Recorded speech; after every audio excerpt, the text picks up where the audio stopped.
Greetings and welcome to Word Magazine. This is Jeff Riddle. I'm the pastor of Christ Reformed Baptist Church in Louisa, Virginia. And in this episode of Word Magazine, I'm going to be reviewing a few clips from a recent video that was posted to YouTube. And this video featured Dr. Greg Lanier, who is a professor of New Testament at RTS in Orlando. And he has co edited a new book that is coming out, I think, by the end of this week, by the end of October of 2025. And that book is titled The Authority of the Septuagint. And in these clips, as part of this video, he was being interviewed. We'll talk in a moment about the channel and the interviewer. But he was asked to respond to those whom he called grumpy Protestants. And by that, he meant those who continue to defend the traditional Protestant text of Holy Scripture, the Old Testament, the Masoretic Hebrew text, in the New Testament, the Greek Textus Receptus, and in particular, those who, in their defense of the traditional Hebrew text, the Masoretic text, such persons do not grant the Septuagint or any other ancient version, whether that's the Latin Vulgate, whether that's the Syriac, etc., any normative authority for supposedly correcting the Hebrew texts of the Old Testament. And Lanier says in this video that those who hold such a position, which we believe is the traditional or classic Protestant position, that we are being grumpy Protestants. Ironically enough, Lanier made these comments while appearing on the podcast of a fellow named Stephen Hackett. And Hackett's podcast has also featured in recent months Lanier's co-editor, William Ross, as a guest. I say it's ironic that these men are appearing on Stephen Hackett's podcast channel because Hackett is the kind of person who might well fit under the category recently coined by Carl Trueman of being a freelance gig Eva YouTube entrepreneur. Personally, Hackett seems to be an agreeable fellow. Nonetheless, on his channel, he regularly promotes the Septuagint as what could be called nothing less than the Bible of the early church. And he claims repeatedly on his channel through his videos that the Septuagint can be used maximally for correcting the supposedly corrupted Hebrew Masoretic text. This is ironic because Ross, in particular, has told us when he responded to our Reformation Bible Society conference that there really is anybody out there who claims that the Septuagint is the Bible of the early church. There's nothing to look at here. And then, ironically enough, he goes on the channel of someone. If he had listened to or watched the videos, I think, of Hackett, he would realize that Hackett is promoting maximal use of the Septuagint to correct the Hebrew Bible. As far as I know, Stephen Hackett, does not serve as an officer of any church. He doesn't hold to any clear or classic Protestant or Reformed confession. And as far as I know, he doesn't have any academic or ecclesiastical teaching credentials. And again, it's ironic that Ross and Lanier, who are teaching in a confessional Presbyterian seminary system, are willing to appear on and perhaps even promote by their appearance someone who doesn't hold their confessional views or any recognizable classic Protestant or Reformed confessional views. Like Mark Ward, Stephen Hackett seems to exercise his monetized YouTube channel ministry, I guess he might call it. I don't know if he calls it that or not. but he exercises it like many other gig Eva personalities, free from the shackles of any confessional or ecclesiastical oversight. Stephen Hackett's slickly produced videos have clickbaity titles like the following. And I took a look. I'm not subscribed to his channel. I don't regularly watch his videos, but I did watch this video because Lanier was appearing on it addressing the Reformation Bible Society. And anyways, I just went through and looked at some of the titles for the typical types of videos that appear on Stephen Hackett's channel. Let me read a few of these to you. Here's one: The Dead Sea Scrolls, shocking evidence for the Septuagint.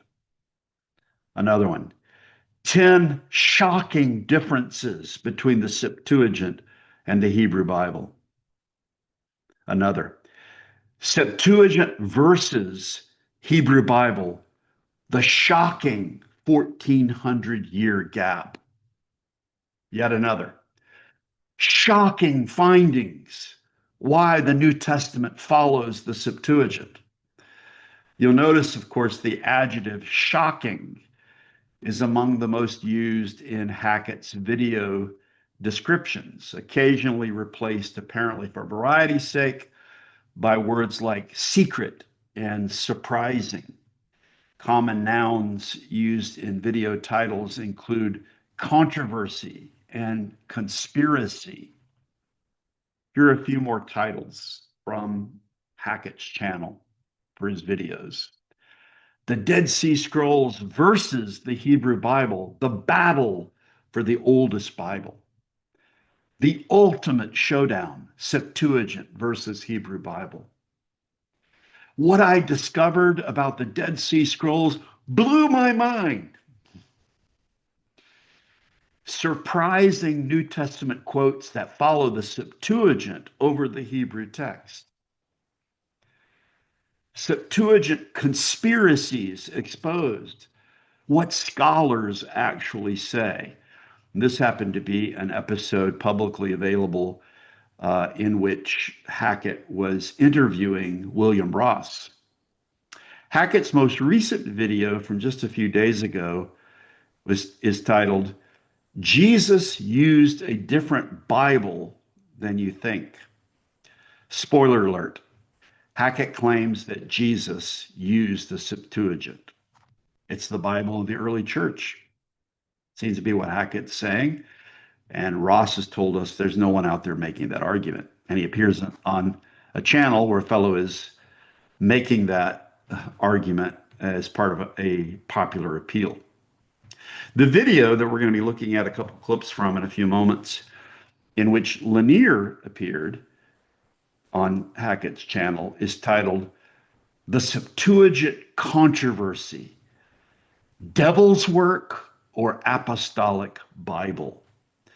And we're not going to listen to this part of it, but Hackett makes a strange claim that someone in confessional bibliology claimed that the Septuagint or Origen's Greek edition of the Septuagint was the devil's Bible, probably playing off the unjust criticism made of confessional bibliology relating to modern Bibles as Satan's Bible. He conveniently never mentions who said this.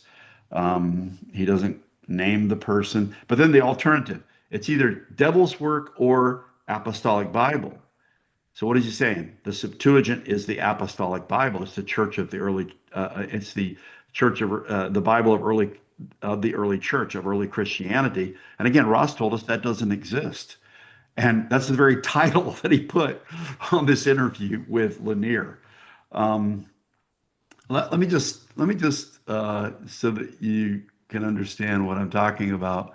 Let me just pull up some of the videos from Hackett's channel, and here is the most recent videos from Hackett's channel, and you can see some of these titles Septuagint vindicated. Uh, did Jesus really use the Septuagint?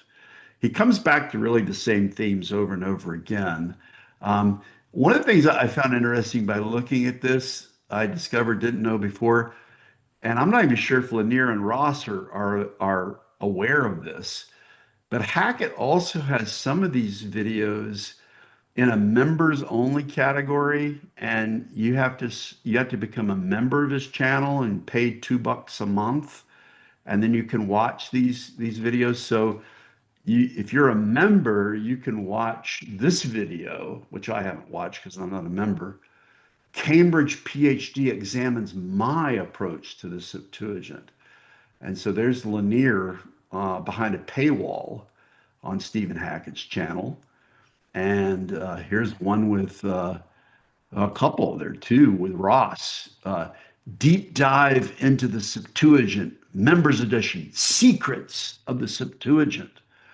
And Ross was on there. There's the public one he did, Septuagint Conspiracies Exposed. Here's another one, a bonus clip of Dr. Ross, also under a paywall.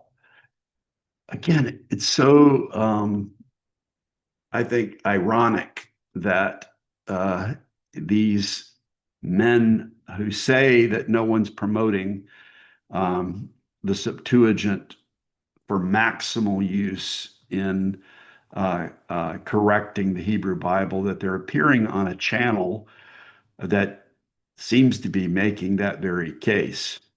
Sadly, Stephen Hackett's videos on this channel are regularly watched by thousands of low information viewers who most likely are not able to discern the truth behind the most often salacious and factually inaccurate content that is found on Stephen Hackett's channel. Again, I say that Ross and Lanier's appearance on this channel is ironic because Hackett clearly advocates for what could be described as nothing less than a maximalist use of the Septuagint to supposedly correct a supposedly corrupt Hebrew Bible and to subordinate the Masoretic text uh, in its Christian usage to a Greek translation, the so called Septuagint. And this, despite the fact that Hackett does not appear to have any serious working knowledge of the biblical languages, nor has he completed any scholarly or academic study of the Bible and its transmission history. And again, he has no ecclesiastical standing as a teacher of the church. Hackett himself has noted on his videos that many of the followers of his channel are actually part of the Eastern Orthodox Church. This is unsurprising since Hackett presents views that are directly contrary to classic Protestant bibliology and more amenable to a Roman Catholic or Eastern Orthodox perspective on the Old Testament, of the sort that Ross and Lanier supposedly would oppose. Ross and Lanier advocate what is, in their view, only limited and discrete use of the Septuagint to correct the Hebrew Old Testament. Of course, we wouldn't believe in using it at all, but supposedly they argue for only limited and discrete use of it. And I wonder if, in appearing on Hackett's channel, do they realize Hackett's perspective, and also do they realize that he's putting his interviews with them behind a monetized paywall? Do they understand what Hackett's racket really is? Sadly, they apparently had no reluctance to appear on Stephen Hackett's channel to promote their new book and their ideas about the Septuagint's authority. And they had no reluctance, apparently, also to be critical of those who are part of the Reformation Bible Society and who hold to what we believe is the classic Protestant perspective on the immediate inspiration of the Bible in Hebrew and Greek and in its preservation, being kept pure in all ages by God Himself. In the course of the interview, Hackett seemed especially interested in trying to lead Lanier to respond to confessional bibliology and to some of the critiques that we have put forward about the book before it even comes out. I haven't read the book as yet. I've just seen some excerpts from it. And we lodged some questions about the fact that a critic of our view was allowed to write an article supposedly presenting our view. And we lodged a, a question about that, and it wasn't well received by the editors. And so they said they would not change the content of their book. So what I like to do briefly is I want to go to Ross's blog and just look at the book, and then I want to go look at two clips from uh, Stephen Hackett's interview with Dr. Lanier. So let's see if we can first of all uh, take a look at the book announcement so that you know what we're talking about if you're not up to speed with this. This is from Dr. Ross's blog site, and this was the announcement about the book. This is the book that was under discussion, The Authority of the Septuagint, Biblical, Historical, and Theological Approaches, edited by Greg Lanier and William Ross. And here's an excerpt from the book. And let's just briefly look at this. Coming out 2025. I think it's going to be released this week. I don't have a copy of it. And here's an outline of the chapters within it. And the thing that we took exception to was the fact that Mark Ward, who is, I've described as a termagant critic of our position, was allowed to write really a chapter called here an excursus, the Septuagint and confessional bibliology. And we complained and said, you know, every one of these positions, you got a Roman Catholic scholar to present a Roman Catholic view. You have Reformed scholars discussing a Reformed view. Why not have, if you want to present our view, confessional bibliology, why not have someone who understands our view? Because one of our points is that Mark Ward doesn't understand our view and often falsely misinterprets our view. And I haven't read the article as yet. Mark Ward did a video about it just months after our conference was held in 2024, and he misrepresented our view. That's what we were concerned about. We didn't think it was fair. We didn't think it was demonstrating academic integrity. But anyways, um, this is the book that is in question, and this article in particular that we have questioned. And you notice, by the way, because this might come up later in Lanier's comments, this excursus begins on page 169, probably ends on 181. So it's a 12 page. It's not as long as some of the other articles, but it's in keeping with Fesco's, looks like in keeping with Fesco's excursus. The other articles seem to be, the main articles seem to be maybe about 20 to 25 pages in length. But anyways, this is what we're talking about. This is the point that's being disputed is about this book, which is promoting a view of the limited authority of the Septuagint to correct the Hebrew Bible. Let's face it, that's the perspective of this book. And there was no space given for our view, a view of what we might call maximal certainty in the traditional Hebrew text. And we believe it's the classic Protestant view. Well, let's go ahead and let's take a look at a couple of the comments that were put forward by Dr. Lanier in this interview. And I didn't. I'm not gonna take this from the YouTube channel because when I was listening to it, ads were popping up so often. It is highly monetized. Hackett's channel is, and so I just downloaded the video, and I'm going to play my download of it. And so we're going to look at two segments if we can. And we're going to start here. I think it's about the 46-minute, 7-second mark. And this is going to be the segment that ends with Dr. Lanier referring to us as grumpy Protestants. Um, Kind of humorous. But, anyways, and then we'll go just to the very end. There are lots of things in the video that we could respond point by point to, but we're just going to look at a few of these highlights or lowlights as they might be. But anyways, let's listen to Dr. Lanier's points here. The text. But about, I don't know, a few years ago, a group of folks known as the opponents of confessional bibliology, and they are kind of cousins of the KJV only movement, but they wouldn't style themselves KJV onlyist, even though. And this is okay from the get-go, saying that our view is KJV only, or that we are cousins of KJV only. This is him channeling Mark Ward. This is Mark Ward's typical shtick.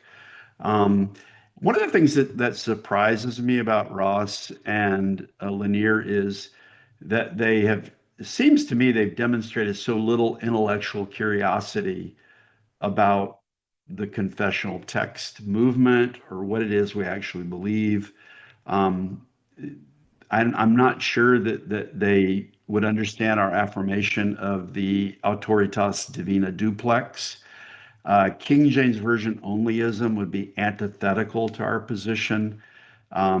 We would see authentic King James Version onlyism if once someone believed that the King James Version was authoritative ultimately, and it could be used to correct the immediately inspired and divinely preserved Hebrew, Old Testament, and Greek New Testament. If someone held truly a King James Version view, seeing the King James Version as inspired, immediately inspired by God, that's anti-confessional. That goes against Confession 1:8. That would be, from our perspective, a heretical view.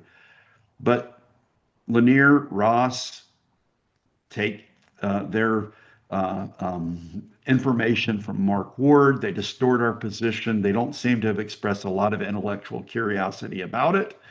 And they misrepresent our view. And I don't think that's very fair. I mean, it would be like me saying, their views, they are the cousins of Mormonism because they don't hold to the view of the canon of Scripture and don't hold to a canonical text the way that I do. And so they're cousins of the Mormons. Would that be a fair and just criticism, or maybe as my friend Brett Malin said, we ought to say, well, they're the cousins of Bart Ehrman, and we have rightly pointed out that in many ways they are adopting a lot of the same views as Bart Ehrman when it comes to the text of Scripture. But anyways, so it starts off sort of on this low light of saying, and he'll talk about several times through this, he wants to go back to the King James Version, never really acknowledging, although we hold the King James Version in esteem as we should because it's a classic Protestant translation in English. But our main point is about the immediately inspired underlying Protestant text.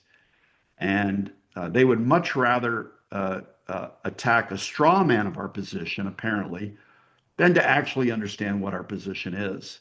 But let's let him continue. They do prefer the King James. They're the ones who promote the Textus Receptus on the New Testament side as the only allowable text for people who are confessional. They've moved into the Septuagint. This is another accepting Mark Ward's incorrect presentation of our position. Um, Mark Ward, in a video response to our conference in 2024, said that confessional bibliology had turned against the Septuagint. Um, from the very beginning, we have been interested in a whole Bible approach to understanding the Christian scriptures. It's never only been about the New Testament for us. It's about both the Old Testament and New Testament. So our concern about the text of the Old Testament is not something new. It's not a new development. And that's pretty clear if you would do a little research on what we've written about. Uh, 2019, I wrote a book about John Owen, and in the introductory essay in that, I talked about Owen's views on the Old Testament, on the vowel points, etc. So our conference in 2024 on the Reformation text and the Septuagint didn't represent a new strategy or a new field of interest for us, but it's something that's been there from the beginning. Game to a degree, and they've essentially gone back to the original like Owen view, which is Septuagint bad, don't need it, Masoretic text, and by that they mean a specific copy of the Masoretic text, which is not all of them because there's variation within it. Okay, he's right about this. We are advocating a return to the bibliology of John Owen, the Puritan divine John Owen. My question is, why would we not be in favor of that? And you can't just isolate Owen. This is also the view of Turretin. This is the view essentially of the Protestant Orthodox. And it was a view that was understood to be the classic view until the modern era. Another thing interesting he says, this is also channeling Mark Ward, is that he said we believed that the Masoretic text was found in, I forget if he said a single manuscript, and this is also confusing our position. You can't ignore the fact, though, that the Bomberg Bible, the Rabbinic Bible, served as essentially the Old Testament Textus Receptus for the Protestants and for the Protestant Orthodox. But we've never suggested that the text is found only in one edition, but we typically have talked about in the family of manuscript, the family of the Masoretic tradition, the family of the Greek Textus Receptus. But, why bother looking into what we've actually said, written about? Just take Mark Ward's perspective as being what we believe and go forward. And again, it's been interesting to notice again what I see as a lack of intellectual curiosity.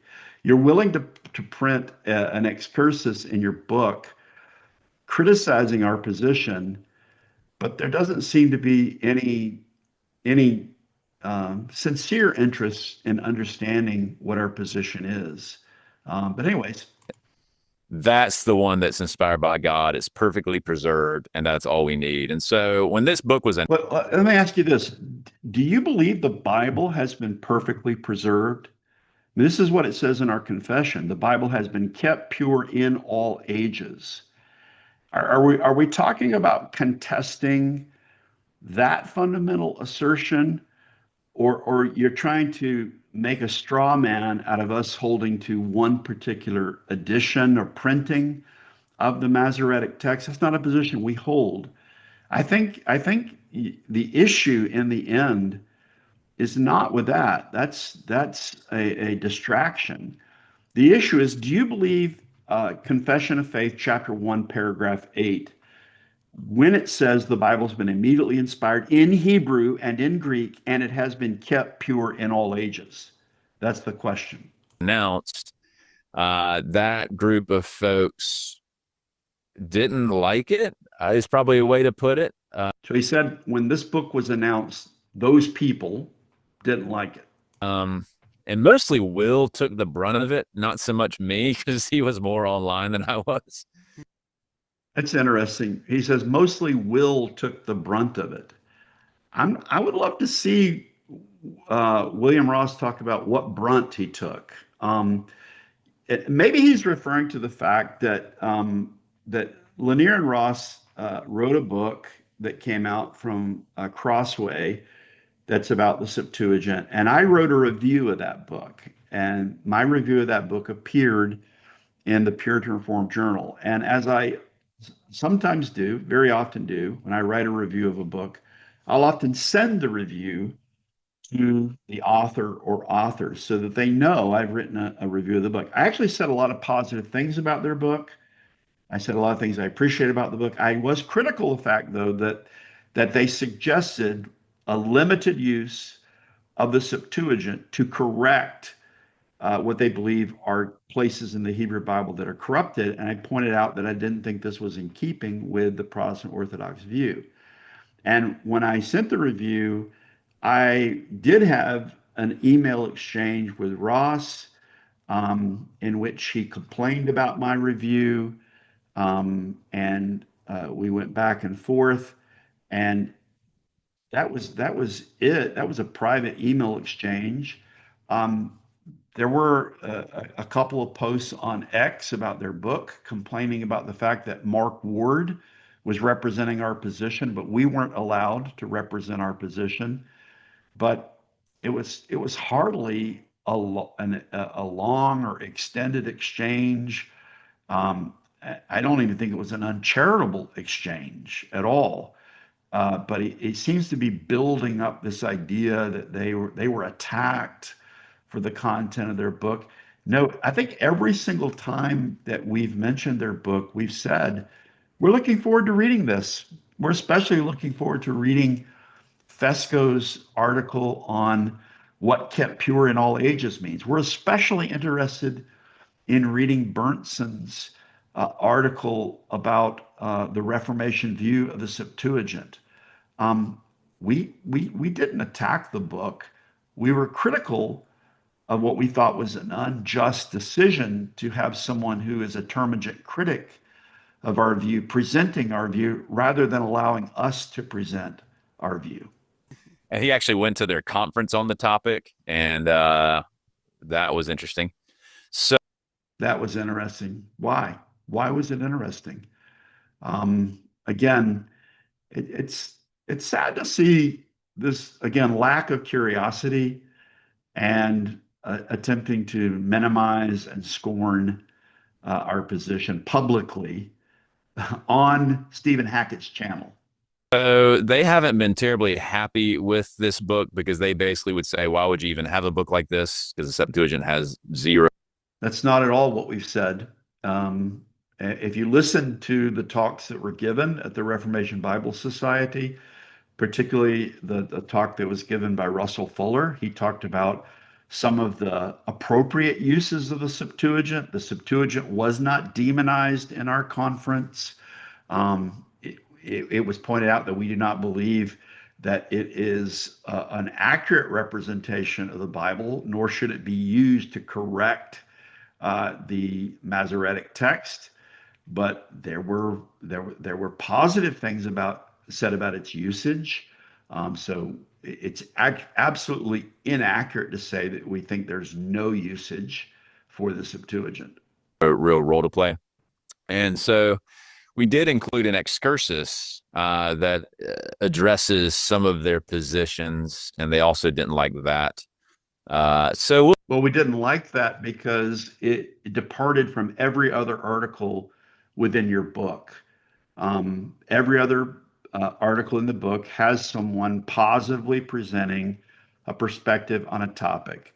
There's only one article in the entire book that is dedicated to criticism of a position that's not represented, and that's Mark Ward's excursus on confessional bibliology. we'll see. I mean, I very much appreciate the King James. I very much appreciate the Masoretic. I very much appreciate the King James. I'm glad you do, but again, the language you're using here is implying that our interest is purely in the King James Version. We love the King James Version, esteem it rightly as we should, but our interest is in the original.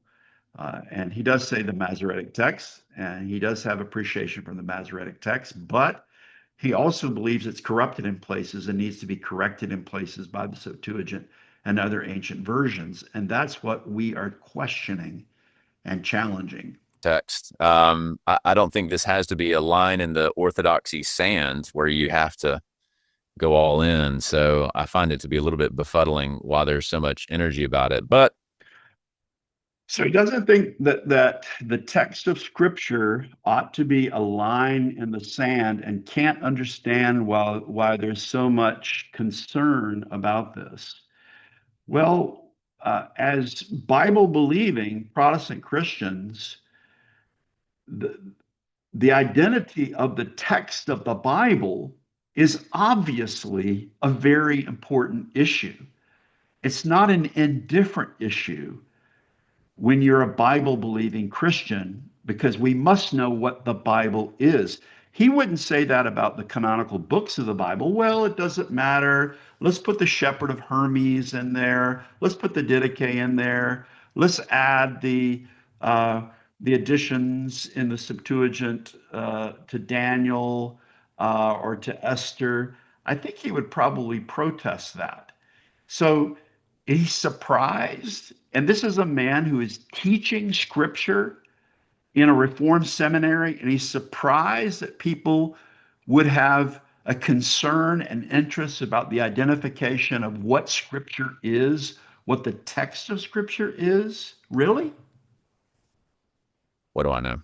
Yeah, that's what I was getting at. There are some grumpy Protestants who really don't like what we're doing, but There are some grumpy Protestants who really don't like what we're doing. So, really, what this is dismissing our positions not on the basis of understanding intellectually what they're about, but saying that our protest and our critique is merely emotionally driven, and it's driven by the fact that we are grumpy, that we're simply discontented complainers and critics, and we don't have any legitimate questions to raise about what modern textual criticism is doing with the text of the Bible.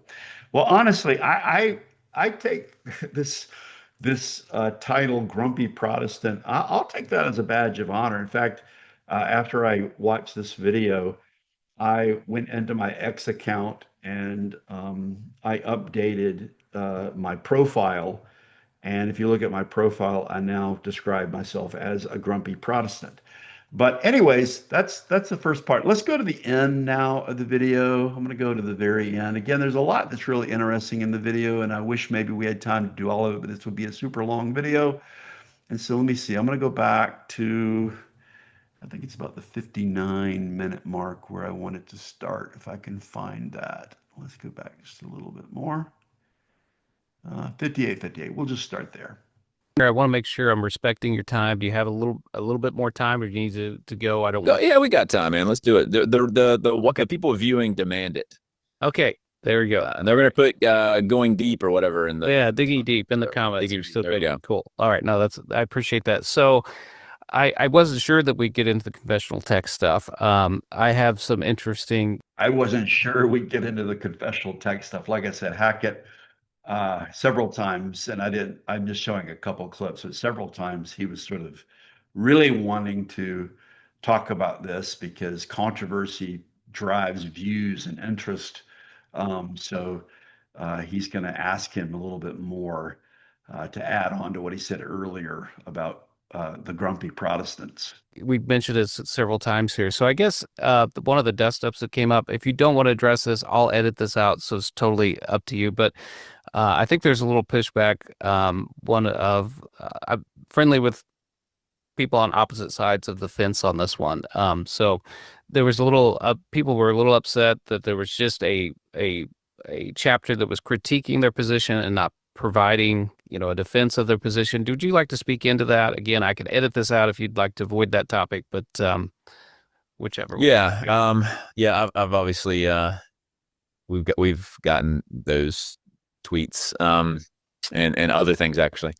Um, I think the misconception, and I think it might have been, this all started actually with someone taking a picture of our table of contents that we put on screen like a year and a half ago at ETS, and then that went viral long before we'd even gotten chapters submitted by anybody.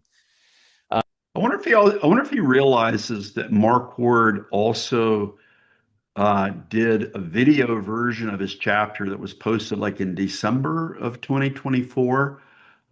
So was sort of advertising that he was part of this project, and his job was to criticize confessional bibliology and to criticize and critique our Reformation Bible Society conference. But the misconception is that this is like a 4 views book and that we're supposed to provide equal billing to people who have a perspective on something. That's not actually what this book is. Well, that's our exact point. We didn't think it was a 4 views book.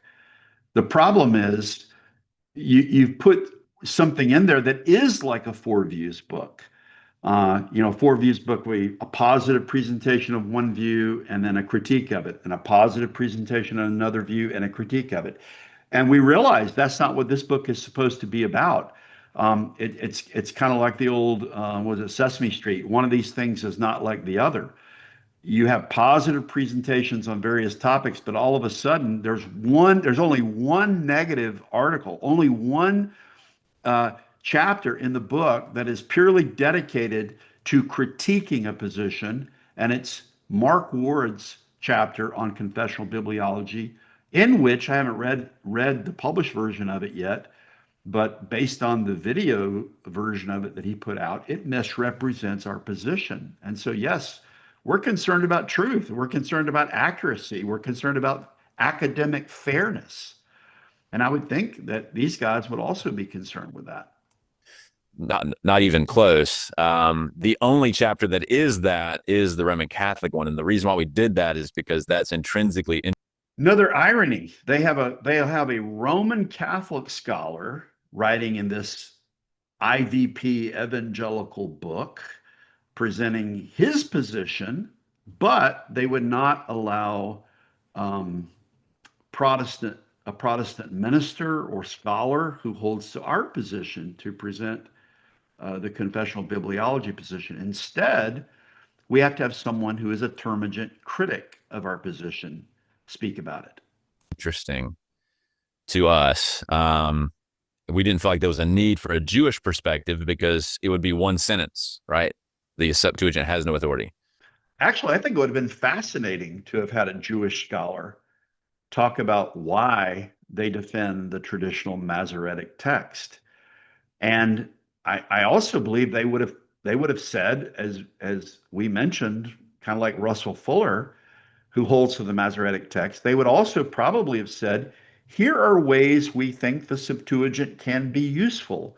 It can be useful for understanding philologically the language. It can be useful for understanding translation. It can be useful for sort of serving as a kind of, as some scholars have said, including Lanier and Ross, as a kind of commentary on the Old Testament.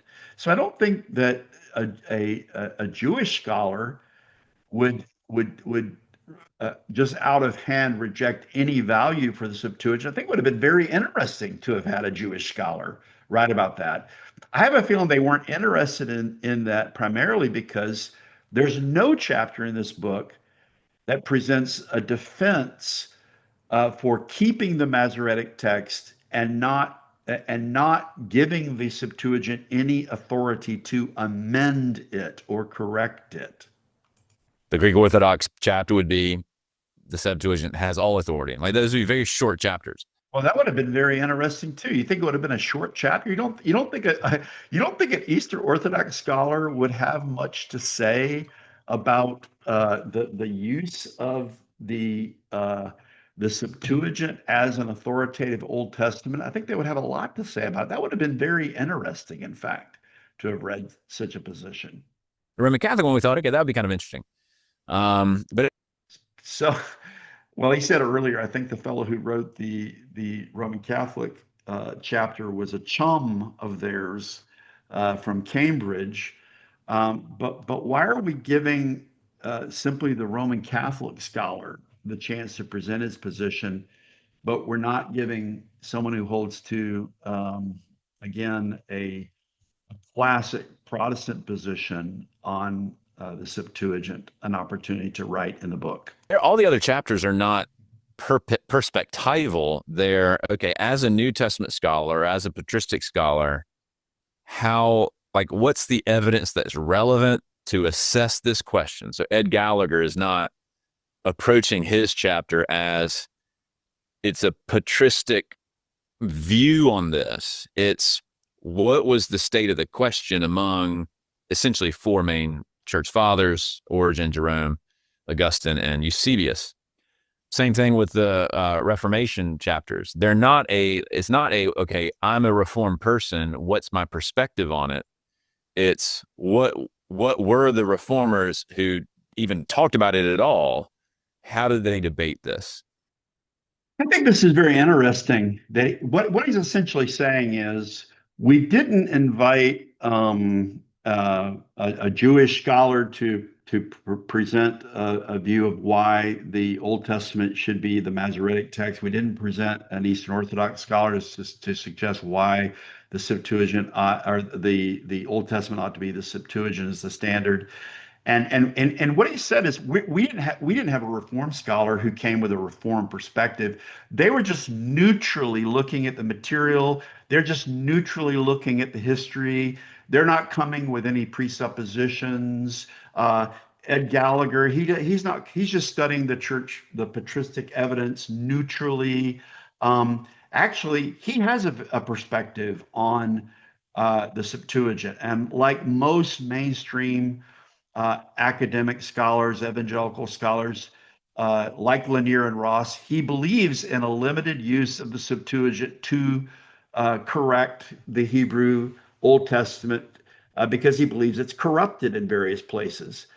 It seems to me to be I don't know, just inaccurate to think that this book he's putting out that has the title of authority in the Septuagint doesn't have a perspective. It's obviously promoting a perspective, and the perspective it's promoting is that the Septuagint may be used to correct, even in a limited way, various places in the Hebrew Bible that are suspect or corrupted.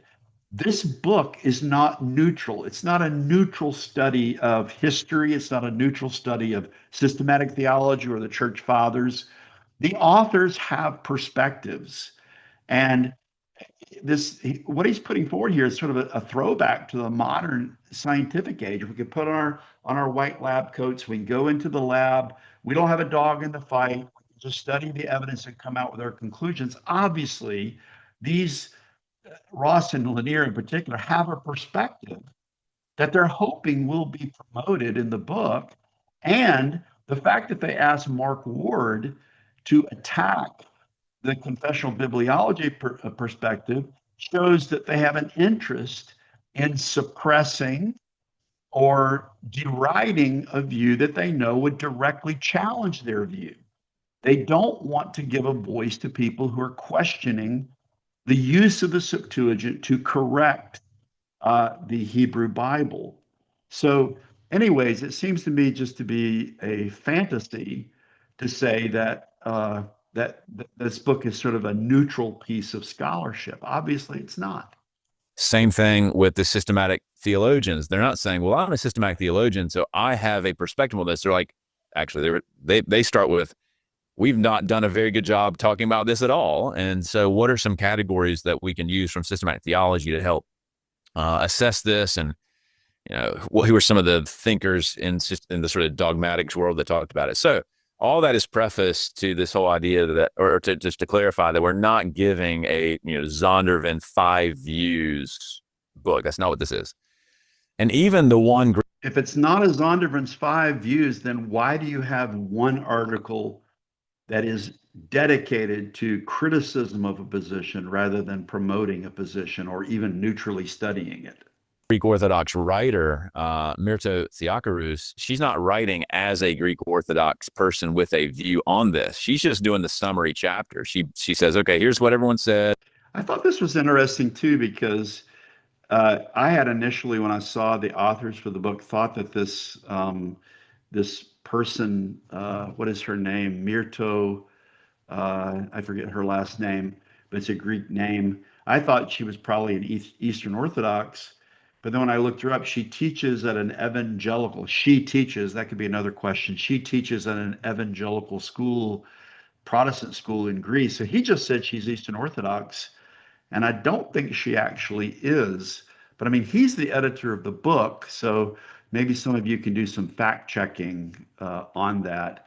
But again, it seems like the composition of this book for InterVarsity Press, they seem to have an interest in wanting to have diversity. So they had to have a Roman Catholic perspective, and they had to have a woman, and they had to have someone at least with a Greek heritage, if not someone who's Greek Orthodox. I mean, Lanier just said she's Greek Orthodox. I think she's of Greek heritage, but is an evangelical Protestant. And so, anyways, there can be concern for that sort of uh, external diversity, but really, there's not diversity in this book because my hunch is that every person who writes is an advocate for the view of the Septuagint that Ross and Lanier hold, that it can be used at least in a limited way. It has a provisional authority, or he calls it earlier in this video, a ministerial authority to correct the traditional Hebrew text. So every person is presenting that viewpoint. And again, there's only one viewpoint that's attacked, and that's the traditional Protestant viewpoint. Here's what if there is a synthesis, here's where we all landed, and here's kind of some open questions that could be addressed. She's not saying here's my personal view as a Greek Orthodox person. And so, is she really Greek Orthodox again? He's the editor. I would think he would know, but anyways, we'll have to try to get to the bottom of that question. With all that as background, we never felt like we needed to give everyone who has a stake in this equal billing, because that's not what this book is. We invited Mark kind of at last minute, Mark Ward, to write this. I have a feeling that he said they invited Mark Ward at the last minute. My sense from having observed the way Mark Ward usually operates is I feel sure he contacted them and humbly offered his services as a word nerd and expert on confessional bibliology to write a chapter for them. Anyways, they were willing to do that. And it's like 5 pages. It's not even that long. We just saw it's about 12 pages, I think, 11 or 12 pages, not 5 pages.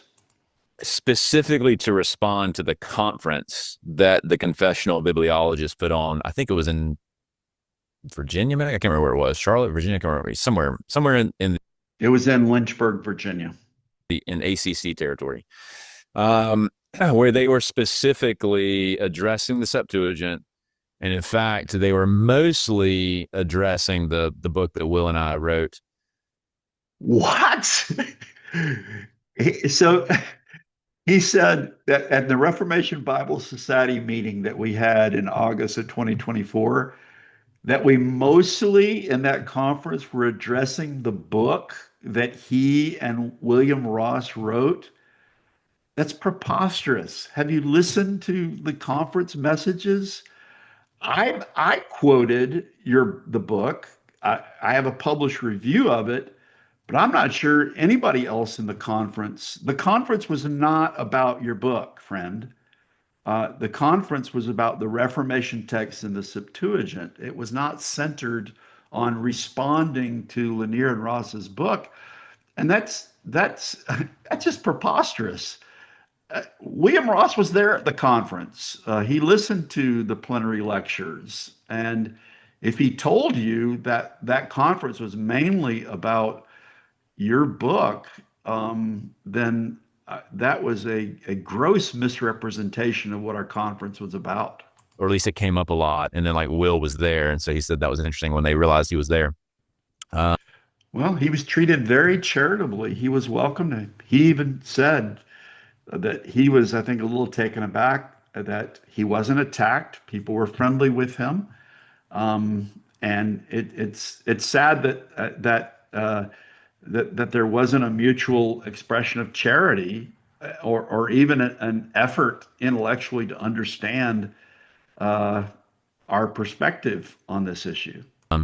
It was specifically in response to that. And so I actually think Mark does. Of course, he's been piled on a lot by those guys, but I think he does a remarkably charitable job saying, here's what they say, here's what's good about it, here's maybe some things that don't work. And what he's actually responding to are the 4 keynote presentations from that conference. Now, I haven't read the book yet. I haven't read Mark Ward's article. I did listen to his video version of it. And Brett Malin and I offered 2 video responses. And one of the criticisms we had is he did not present an overview of the 4 plenary lectures. He presented overviews of 3 of the 4, and then he chose one short paper because he used Mark Ward logic to say that the only valuable statements that were made in our conference were those made by people holding credentialed PhD degrees. And maybe, unbeknownst to me, Ross and Lanier corrected that and told Mark Ward, listen, you should deal with the 4 plenary lectures, not exclude talks because they weren't presented by a credentialed PhD person. And Lanier, he edited this article, and apparently he did not pick up on the fact of what Mark Ward had done, if indeed it's the article, his excursus stands as he presented it in the video. And I'm beginning to wonder how well did Dr. Lanier know the authors or understand what they were writing. He's called one of them Greek Orthodox, who I think is an evangelical Protestant. He said that Mark Ward was reviewing the 4 plenary lectures. That's one of our points of complaint. He did not review our 4 plenary lectures. In fact, the one that he excluded was about apologetics, and then he criticized our conference for not addressing apologetics.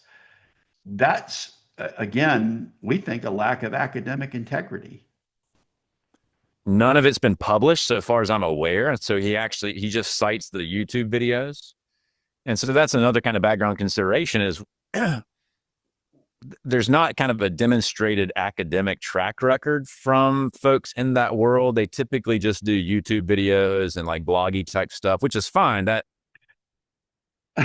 So the reason he couldn't invite any of us to contribute a chapter article to the book accurately presenting our position is we don't have enough academic credentials and we're basically just doing blogs and YouTube videos and such. Can you cut the irony here with a knife? He's on Stephen Hackett's YouTube channel talking about this. But then, so Russell Fuller, who taught Old Testament and Hebrew language for over 20 years at Southern Baptist Theological Seminary, who's published books on the grammar of the Hebrew Bible. Dr. David Cranendonk, who's on the faculty at Puritan Theological Seminary and who has written about church history. I have a credentialed PhD. I'm on the faculty of as an adjunct for a Reformed Baptist seminary. I have over 100 published and peer-reviewed articles and book reviews on my academia.edu page. Reformation Bible Society doesn't have a YouTube channel, nor do we have a blog. But you're saying we couldn't present an academically reputable presentation of our position, and that's why we couldn't be asked to contribute to this, but you could ask Mark Ward. But let me ask you this. What has Mark Ward written about the Septuagint? What are Mark Ward's academic credentials for critiquing the traditional Protestant view of the Septuagint? So there are a lot of contradictions and problems, I think, with the perspective that's being put forward here. That reaches their audience, but it would have been a weird thing to include that because A, again, we're not trying to promote any particular perspective, but B, most of what we're trying to do is actually like well-sourced academic type work with. So their book is completely neutral. It's a completely neutral academic approach. They fight. We couldn't contribute something because we just don't have the academic chops to be acceptable. Lots of footnotes that were. So that's kind of where we landed. Obviously, we took a lot of heat for that. In fact, we're asked to remove the excursus from the book. They wrote the publisher to ask them to pull it, which I thought was, I never heard of that before. We didn't just ask the publisher. What we did was we wrote a letter to Dr. Lanier, and we also included an editor at IBP raising the concerns and questions that we had about the book. There wasn't some letter written to IVP that didn't include Dr. Lanier and Dr. Ross. There was nothing that was inflammatory about the letter. In fact, we said in the letter, we're looking forward to this book. We're looking forward to reading the chapter by Dr. Fesco. We're looking forward to reading the letter by Dr. Berenson and the other, but we have a concern about Mark Ward presenting our position because we believe his presentation of our position is inaccurate, and this is the only article in the entire book that has the sense of a four views type thing where it's purely there to criticize one position. Do you think that was that what we did in contacting you was preposterous? So we'll see. We'll see what happens. I hope they are happy with what Mark does because I think he does try to represent their view as friendly as he can. I'm wondering if you understood really what Mark said in the book, if in that chapter, if he only addressed three of our four plenary lecturers. And Brett Malin and I also pointed out other ways in which he misrepresented our position, like calling us King James Version only, saying that we believe in a pristine preservation of the text through a single manuscript or a single printed edition. Again, where is the intellectual curiosity to want to accurately present our position? But we didn't really feel the need to have every voice at the table from every tribe. Just a Roman Catholic, a woman, if we cover those bases, we're okay. Again, that's not the spirit of the book. So long answer to what will undoubtedly generate more comments in YouTube, but it is what it is. We're trying to be friendly and play ball, but that's kind of where we landed. Yeah, no, fair enough. And I think that, I think I'll definitely get comments on this YouTube channel. And I want to, from my end, extend an olive branch. I appreciate people who love the Bible, love digging into the Bible. And I really, if you can hold up your TBS edition, the Bomberg edition, and the Texas Receptus, and hold it up and say, I believe this was completely error-free, doesn't have any mistakes.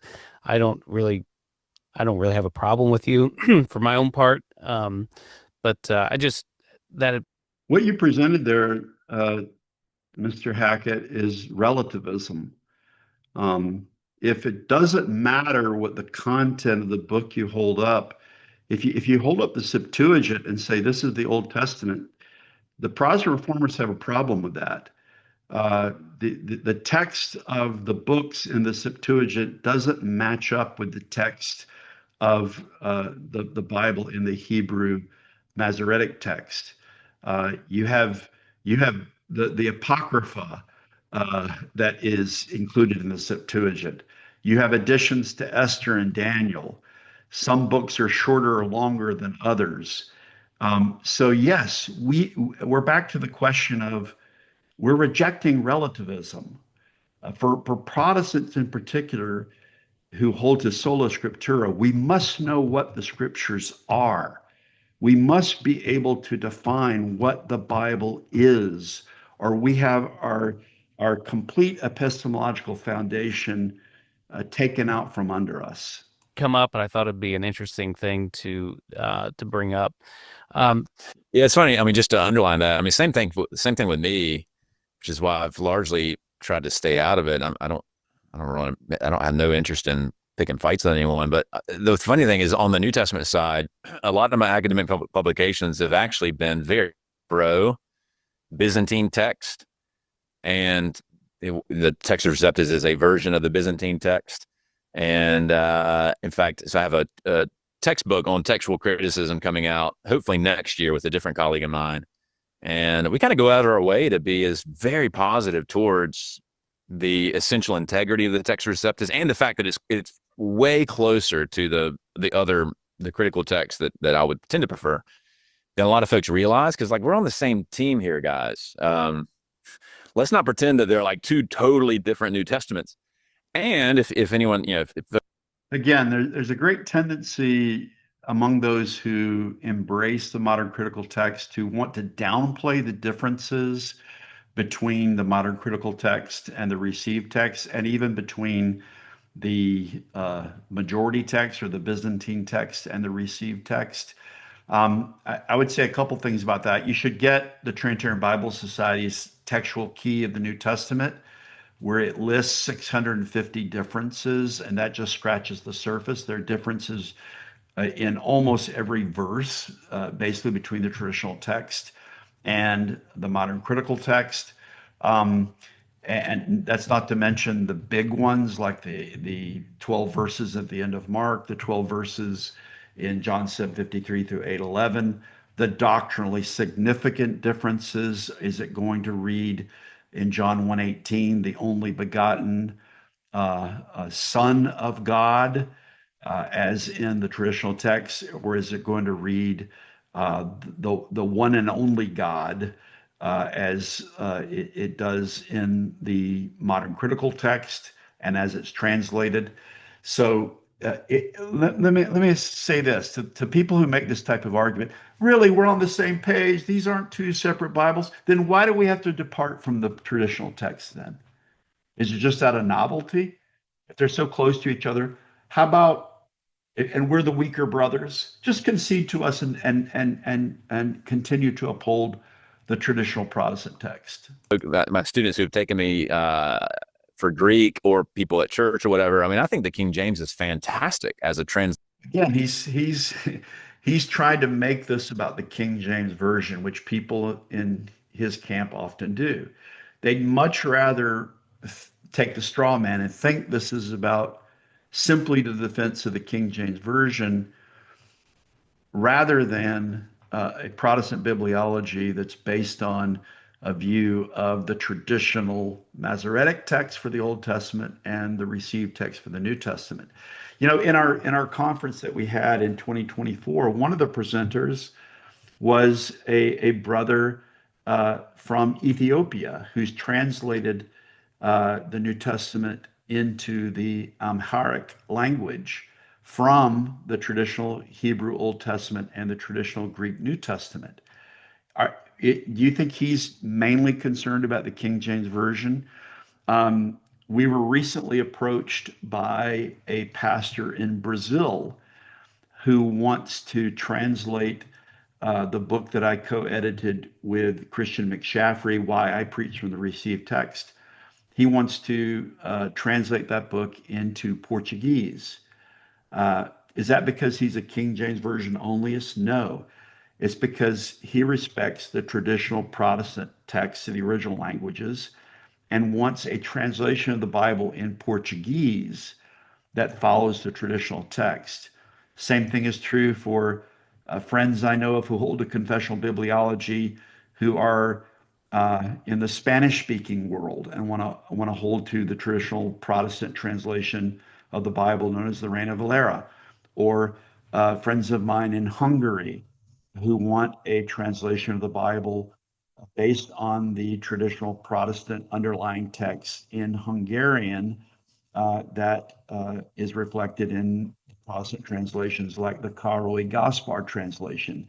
There is a group in Holland that is upholding the traditional Protestant translation of the Bible from the traditional Protestant underlying text in the Netherlands that has a fraternal relationship with the Trinitarian Bible Society that's doing the same thing in England.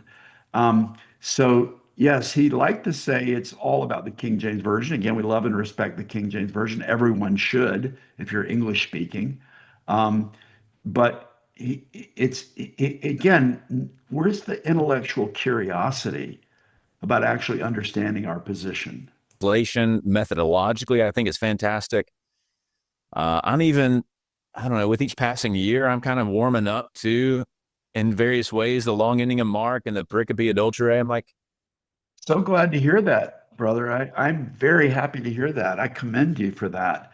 I hope you'll keep prayerfully considering it. And I'd love to send you, maybe I'll email you some of the things I've written on the ending of Mark. Uh, an article that I published that's in the Puritan Reformed Journal about the canonical crisis that's created by tampering with the ending of the Gospel of Mark, or the booklet that I've written on the woman taken in adultery that's published by the Trinitarian Bible Society. You might not think it has enough academic chops for you. Maybe you'll think of it as just a popular level presentation, but I think I'll send you those. And thank you. I'm glad you've got an open mind on that. And I wish you would also have an open mind on the Owenian, Turretin, what I believe is the Westminster view of the immediate inspiration of the Bible in Hebrew and in Greek, and in its being kept pure in all ages. all right, I've certainly shifted a bit, and so I'm like, we can actually be friends here. We don't have to divide over. I agree completely, and I think having Mark Ward write a chapter in your book was an expression of uncharitable antagonism to our position, and not a charitable overture towards our position. What is ultimately a fairly small set of core issues, but you know that doesn't always go down well. But I tried. Yeah. Well, I in the New Testament, I am mostly a Byzantine priority position would take. So I would differ with the Textus Receptus in about 1.5% of the time. Right. Exactly. So maybe even less, actually. Yeah. I mean, and those are exceptionally minor. And so, yeah, If they're so minor, then why don't you just accept the received text? Again, that's my question. What is it about the received text that you don't agree with? What is it that you want to remove from it? I'm on board with the long ending of Mark, but it's funny that we can fixate on the few things that we would disagree on. But in the same token, I think that from your comments here, you're prepared to say that there may be some places, and correct me if I'm putting words in your mouth, there's maybe some places the Septuagint might preserve an earlier or better reading than the Hebrew text, but it sounds like to me that you're mostly a Masoretic guy. That's Oh, absolutely, yeah. I mean, nobody's not unless you're Greek Orthodox. I mean, every Septuagint. It's interesting to see Hackett's face when he says that, because uh, no, everybody is not in the camp of saying that the Masoretic text is the fundamental and foundational text of the Hebrew Bible, of the Old Testament. Scholar, with rare exception, like Mogens Mueller and some others who've argued that we should just abandon the Hebrew text for Protestants. And so we partly address that and say that's not the right answer. I mean, we all, any book on the Septuagint that you read by an actual Septuagint scholar will say the Masoretic text is fantastic. It's exceptionally well preserved.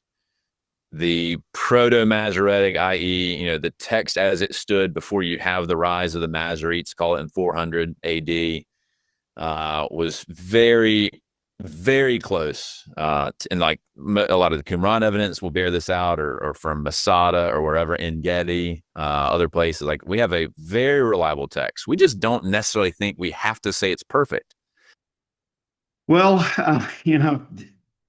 again, we have this sort of thing we hear from modern critical text scholars, be they mainstream academics, whether they be evangelicals. It's this idea of we almost have the text, we nearly have it. We don't want to say it's perfect. Um, well, has it been kept pure in all ages? I mean, men like John Owen would say that we have the text uncorrupted. They would say it is pure, it has been preserved by God. When we back away from that as Protestants, again, we're basically giving away the store to Roman Catholics and to the Eastern Orthodox. And in fact, the Masoretes wouldn't say that it is perfect. And so you can either hold to it being perfect, or you can say it's really, really exceptionally good, and we just need to kind of do good historical research to close the gap. It's very, very good. It's very, very close. We just need to do a little more historical research to close the gap. Let me ask you a question. How has that worked out since the 19th century? How has that worked out? I mean, we've had the modern critical text um, complex, industrial complex since the 19th century. We've got all the mainline universities and seminaries and divinity schools and all the text critics, and we got the Institute in Munster, and they're working on the text and they're just applying the historical research, and we're getting closer and closer supposedly. And actually, what's happened, no, is now they're saying we cannot reconstruct the text. And they're even saying that's not even a viable goal, nor is it a laudable goal. Modern historical textual criticism has failed, and they acknowledge that the goal is unreachable. Does Lanier say, like Mark Ward, that we will not have a perfect Bible in this age, but we must make do with a Bible that is only a close approximation to what the scriptures are? I don't, and so to draw some sort of line of orthodoxy between those two positions to me is kind of bizarre. But I think the reformers would actually say that's a little bit weird.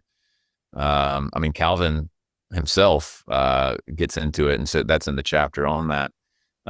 Let me just read to you. And again, I haven't read the book yet. I am looking forward to reading what Berenson says about the Reformed view. I'm looking forward to hearing what Fesco says. But let me just read. This is a quotation that I shared in my article that was presented at the Reformation Bible Society. And it's a quotation from Richard Muller, the respected historian, in his Post Reformation Reformed Dogmatics, Volume 2, page 434. He says, "The Orthodox were highly critical of any attempt to exalt ancient versions to a level of authority over the Hebrew and Greek originals, even in matters of interpretation of individual verses.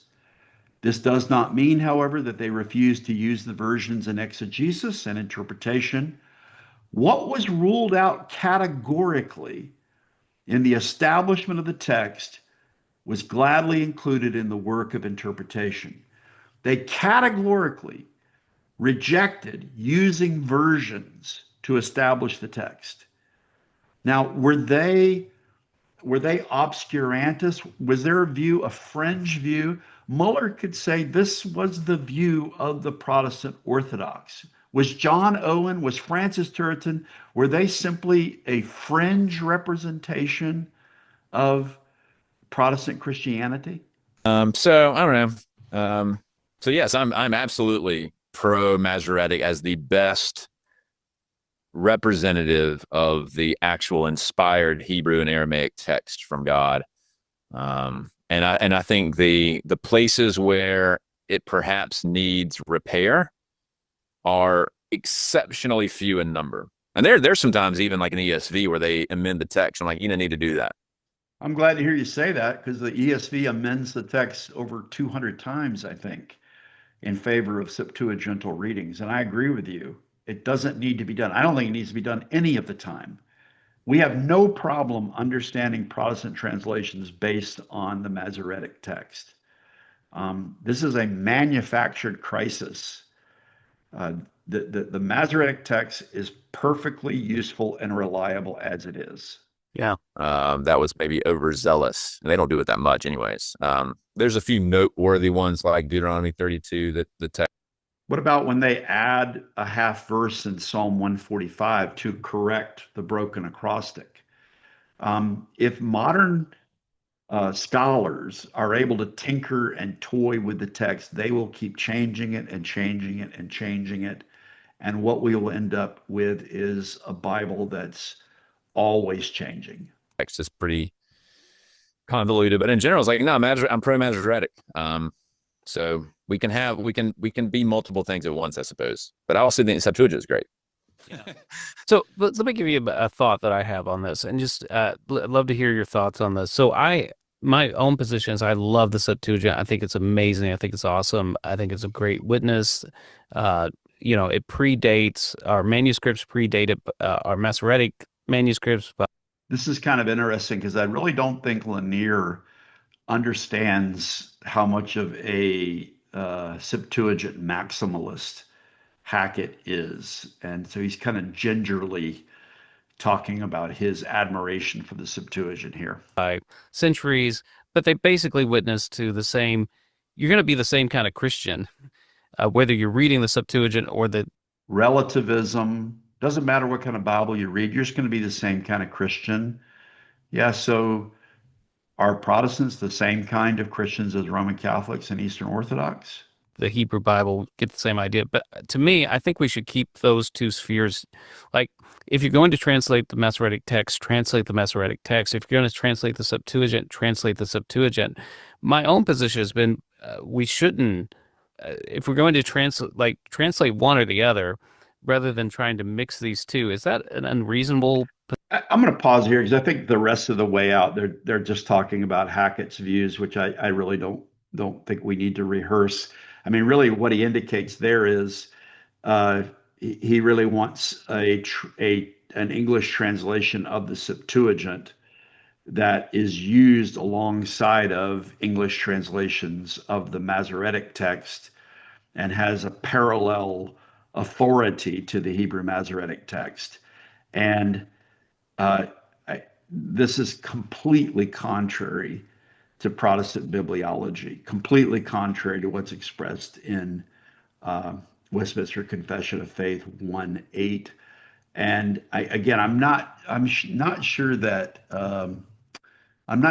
Lanier and Ross probably completely understand the kind of Septuagintal maximalism that Hackett apparently holds. Well, I'm going to bring this to an end. I know this has been kind of long. Hope it hasn't been tedious, but we probably will once I get a copy of this book on authority and the Septuagint. I feel sure I'm going to be writing a written review of it, book review of it for some journal, and I may do a podcast review of it as well. And I am interested to read some of the articles within it. I'm interested to see if Mark Ward's article matches up with the video version that he did, or maybe Ross and Lanier ask him to change it. We'll see. Well, anyways, I guess that means the conversation will probably continue on this topic if the Lord wills. But I hope this part of our discussion has been helpful and useful for those who are listening. I'll look forward to speaking to you in the next episode of Word Magazine. Till then, take care and may the Lord richly bless you.